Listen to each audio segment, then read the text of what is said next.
ৰাজ্যখনত ট্ৰেডিঙৰ জৰিয়তে প্ৰবঞ্চনাৰ জাল মেলিছে বহু লোকে।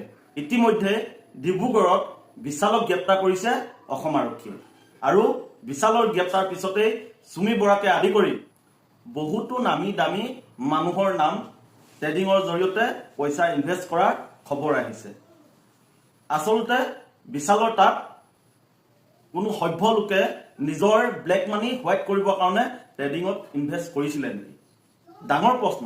কাৰণ বিশালৰ তাত যিসকল লোকে পইচা ইনভেষ্ট কৰিছিলে আজিও কোনো মানুহ ওলাই অহা নাই যে আমি বিশালৰ তাত পইচা ইনভেষ্ট কৰিছো। গতিকে বিশালে ইনভেষ্ট কৰা সেই কোটি কোটি টকা কাৰ টকা? আজিলৈকে ডিব্ৰুগড় আৰক্ষীৰ সন্মুখত কোনো আহি কোৱা নাই যে আমি বিশালক ইমান টকা দিছিলো, আমাৰ টকা ঘূৰাই লাগে। অৰ্থাৎ বিশালৰ তাত ইনভেষ্ট কৰা টকা কোনো ঘূৰাই বিচৰা নাই। গতিকে প্ৰশ্ন হয়, বিশালৰ তাত ইনভেষ্ট কৰা টকা ব্লেক মানি নেকি?